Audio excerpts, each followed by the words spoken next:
नमस्कार, स्वागत है आप सभी का। आप देख रहे हैं पहाड़ प्रभात। मैं हूं आपके साथ जया मिश्रा। चलिए बुलेटिन की शुरुआत करते हैं। दिल्ली के सीएम और आम आदमी पार्टी संयोजक अरविंद केजरीवाल आज हरिद्वार के दौरे पर पहुंच रहे हैं, जहां पर वो सबसे पहले होटल हाइफन में ऑटो चालकों के साथ संवाद करेंगे। कार्यक्रम को लेकर होटल में सभी तैयारियां पूरी कर ली गई हैं। माना जा रहा है कि उत्तराखंड में पर्यटन के क्षेत्र में अहम भूमिका निभाने वाले ऑटो चालकों को लेकर आम आदमी पार्टी बड़े वादे कर सकती है। ऑटो चालकों से संवाद करने के बाद होटल रेडिसन ब्लू में केजरीवाल एक प्रेस कॉन्फ्रेंस भी करेंगे और इसके बाद हरिद्वार में ही केजरीवाल एक रोड शो भी करेंगे, जो कि परशुराम चौक से शुरू होगा और शंकर आश्रम चौक पर रोड शो का समापन हो जाएगा। इसके बाद केजरीवाल पार्टी कार्यकर्ताओं और नेताओं के साथ एक बैठक भी करेंगे, जिसमें वो 2022 में होने वाले विधानसभा चुनाव में जीत का मंत्र देंगे। कहा जा रहा है कि इस दौरान कई बड़े चेहरों को केजरीवाल आम आदमी पार्टी की सदस्यता भी दिलाएंगे।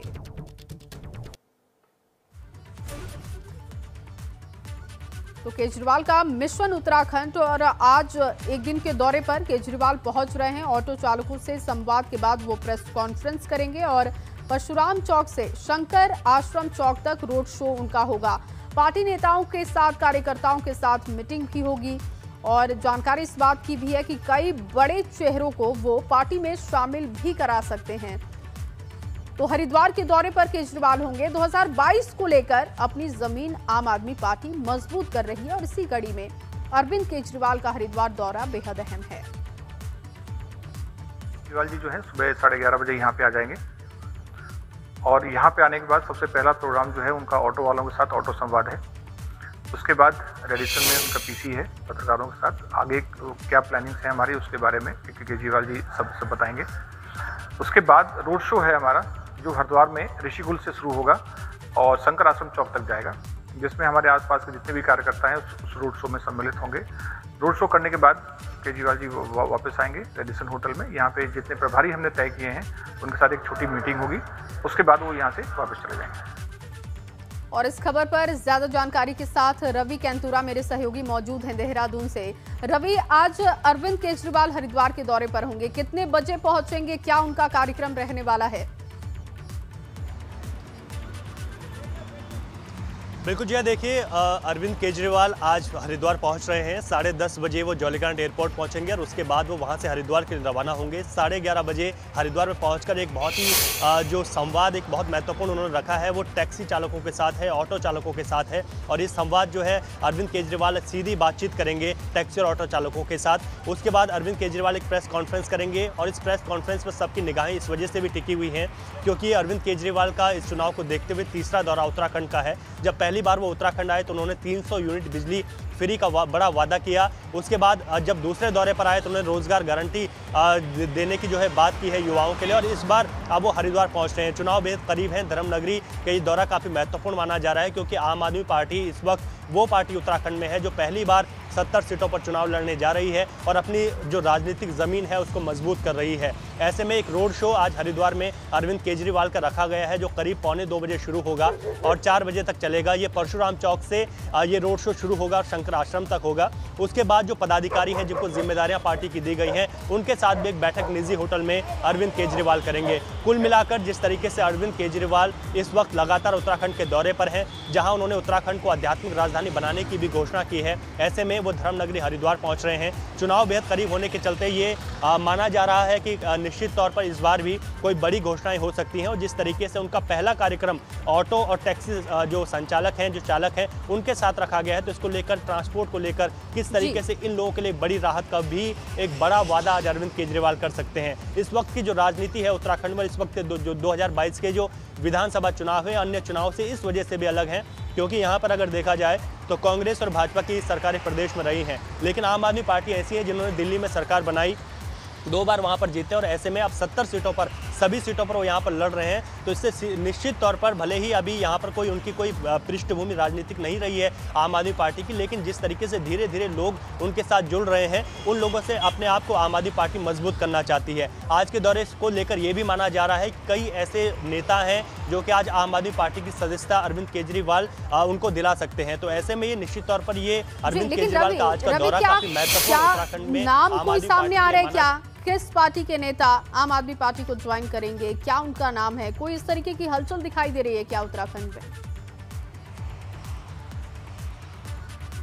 जय, देखिए अभी कोई ऐसा कोई बड़ा नाम तो सामने नहीं आया है, लेकिन ये माना जा रहा है कि कई ऐसे लोग हैं जो कि बीजेपी के कार्यकर्ता भी रहे हैं, कांग्रेस के साथ भी जुड़े रहे हैं पिछले कई वर्षों से, और आज वो अरविंद केजरीवाल जब यहाँ पर आ रहे हैं तो उनके साथ आम आदमी पार्टी में जाना चाहते हैं। तो इस बात का भी कहीं ना कहीं ये बात भी स्पष्ट हो जाएगी कौन से ऐसे लोग हैं जो आम आदमी पार्टी में जाते हैं और उन लोगों की कितना वो यहाँ पर वजूद अपना उत्तराखंड में रखते हैं, कितनी बड़ी जो है आम आदमी पार्टी को इससे मजबूती मिलेगी। तो ये तमाम चीज़ें हैं जो कि देखने वाली बात होगी, क्योंकि आज हम ये लगातार, क्योंकि इस वक्त मैं हरिद्वार के रास्ते में ही हूँ, कुछ देर में मैं हरिद्वार पहुंच जाऊंगा। अरविंद केजरीवाल 10:30 बजे जौलीग्रांट एयरपोर्ट आएंगे और 11:30 बजे करीब वो हरिद्वार होंगे, जिसके बाद तमाम उनके कार्यक्रम हैं और उसके बाद जो सदस्यता ग्रहण कार्यक्रम भी उनका हरिद्वार में ही होगा, उसमें भी ये देखने वाली बात होगी कौन से ऐसे लोग हैं जो आम आदमी पार्टी के साथ जाना चाहते हैं और इससे आम आदमी पार्टी को कितनी मजबूती मिलती है। और जो दावे अरविंद केजरीवाल लगातार उत्तराखंड में आकर कर रहे हैं, उन दावों पर जनता उन दावों के नतीजे क्या होते हैं, इस पर भी हमारी नजर होगी। रवि, बहुत शुक्रिया आपका तमाम जानकारी के लिए, आगे भी आपसे अपडेट लेते रहेंगे।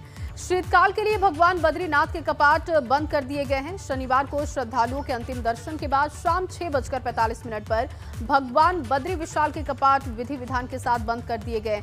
कपाट बंद होने से पहले बद्रीनाथ धाम में भक्तों की भारी भीड़ भी दिखाई दी और इस दौरान करीब 4,366 भक्तों ने बद्री विशाल के दर्शन किए। भगवान बद्री विशाल के कपाट बंद करने की प्रक्रिया शनिवार शाम को 4 बजे शुरू कर दी गई थी। कपाट बंद होने के मौके पर धाम को करीब 20 क्विंटल फूलों से भी सजाया गया था। इस साल भगवान बद्रीनाथ के 1,97,000 श्रद्धालुओं ने दर्शन किए और बद्रीनाथ उत्तराखंड के 4 धामों में से एक है जहां हर साल लाखों की तादाद में भक्त पहुंचते हैं।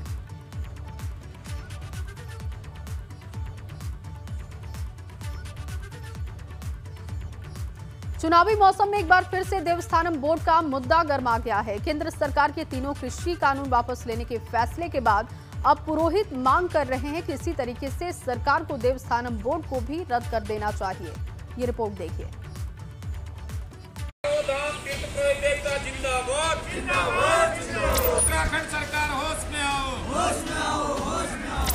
चुनावी मौसम में देवस्थानम बोर्ड का जिन्न एक बार फिर से कब्र से बाहर निकल आया है। देवस्थानम एक्ट रद्द करो, रद्द करो, रद्द करो। देवस्थानम एक्ट रद्द करो, रद्द करो, रद्द करो।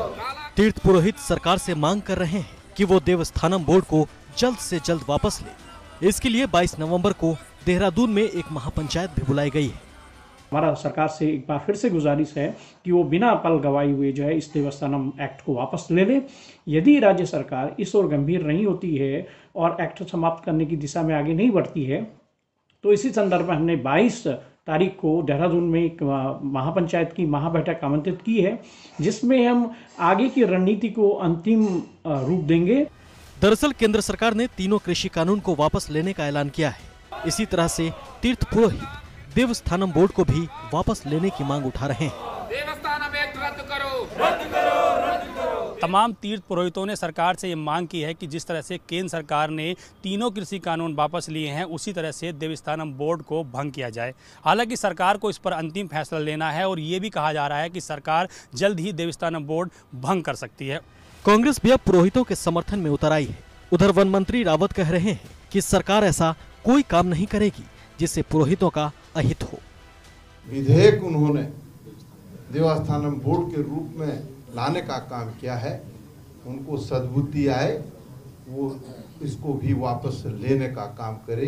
ये हमने बद्री विशाल से प्रार्थना की। हमने प्रार्थना की इस बात के लिए कि देश और प्रदेश के अंदर अमन चैन रहे। सरकार के अंदर जिस तरह प्रधानमंत्री जी ने सहजता दिखाई है, बड़ा दिल दिखाया है, हम भी कोई अड़िग नहीं है कि नहीं, अगर हमने एक कानून बना दिया, एक बोर्ड बना दिया, तो हम लकीर के फकीर उसी पे अगर लगेगा कि ये कानून वापस लेना चाहिए, ये 4 धाम के हित में नहीं है, ये मठ मंदिरों के हित में नहीं है, ये आम लोगों के हित में नहीं है, तो सरकार वापस लेने पर विचार कर सकती है। केंद्र सरकार से तीनों कृषि कानून वापस होने के बाद तीर्थ पुरोहितों को उम्मीद जगी है कि सरकार देवस्थानम बोर्ड को लेकर भी बड़ा फैसला लेगी। ये कहा जा सकता है कि सरकार यदि देवस्थानम बोर्ड को भंग नहीं करती है तो तीर्थ पुरोहितों का आंदोलन एक फिर उग्र रूप में सामने आएगा। देहरादून से अपने सहयोगी क्रिस्टोफर लॉरेंस के साथ पंकज राणा, एबीपी गंगा। वहीं यूपी और उत्तराखंड के बीच 21 सालों से लटक पड़े परिसंपत्ति विवादों को सुलझाने के बाद देहरादून पहुंचे मुख्यमंत्री पुष्कर सिंह धामी का समर्थकों और भाजपा नेताओं ने जोरदार स्वागत किया और भव्य स्वागत के बाद सीएम धामी ने देहरादून पुलिस लाइन से घंटाघर तक एक रोड शो भी किया। इस दौरान प्रदेश भाजपा ने कहा कि मुख्यमंत्री पुष्कर सिंह धामी ने पिछले 21 सालों से चले आ रहे यूपी उत्तराखंड के बीच परिसंपत्ति विवाद को सुलझा दिया है। ये पूरे प्रदेश के लिए न केवल अच्छी खबर है बल्कि पड़ोसी राज्य से उत्तराखंड के रिश्तों को मजबूती भी देने वाला है। इससे न केवल पुराने विवाद खत्म हुए बल्कि आने वाले वक्त के लिए दोनों राज्यों के बीच नए रास्ते भी खुलेंगे।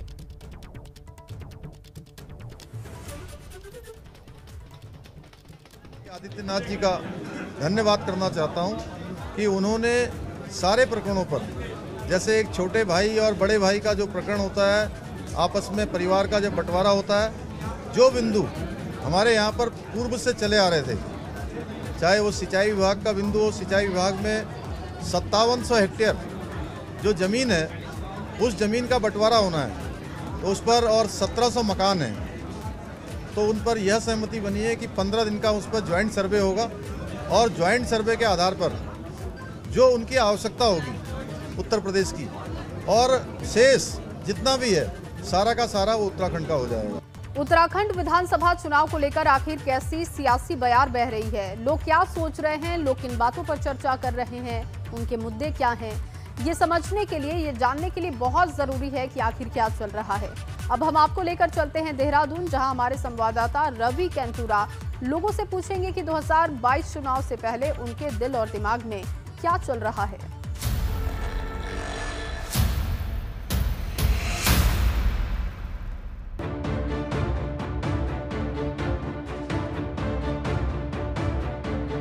सुबह का वक्त है और लोग अक्सर चाय की चुस्कियां लेते हैं, लेकिन इस वक्त अगर बात करें उत्तराखंड की तो 2 महीने बाद चुनाव है और चुनाव से पहले भी चाय की चुस्कियों पर चुनाव की सरगर्मियां हैं, चुनाव की बातचीत है, पार्टियों की बातचीत है, किसकी सरकार मिलती है। आप महिला हैं, किस तरीके से आप सोच रही हैं कि जो उत्तराखंड में मौजूदा सरकार है उनका किस तरीके का रवैया रहा महिलाओं के लिए अगर बात करें?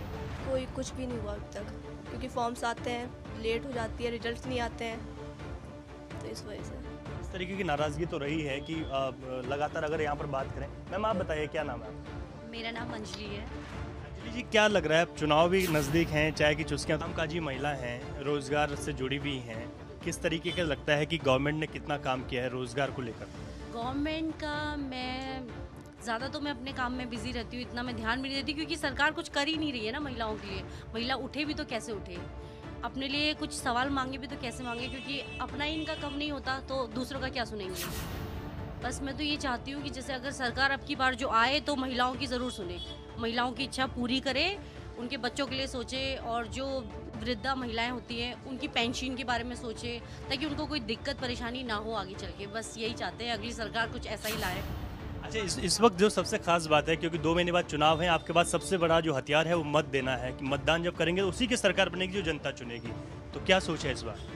सर, जब चुनाव होता है, जब वोटिंग लेने का टाइम आता है, जब तो बोलते हैं हम ये वाली नौकरी निकालेंगे, ये निकालेंगे, वो निकालेंगे, लेकिन जब वो जीत जाते हैं ना उसके बाद तो वो भूल ही जाते हैं कि किसके लिए क्या योजनाएं बनाई जाए, क्योंकि लड़कियां बहुत सारे ऐसे बेरोजगार बैठे हैं यहाँ पर, कोई कुछ नहीं करती सरकार जीतने की, सरकार बनने के बाद कुछ नहीं होता, वो सब कुछ भूल जाते हैं। फिर 5 साल बाद 6 साल बाद वो फॉर्म्स निकालती हैं, रिजल्ट भी बहुत लेट आते हैं, उसका कोई वो नहीं होता। मौजूदा सरकार ने खासतौर पर रोजगार को लेकर बात की है, तो क्या लगा कि इस बार जो बीजेपी की सरकार रही कितना फ़ायदा रहा उत्तराखंड को, क्योंकि अब तो 5 साल पूरे होने वाले हैं?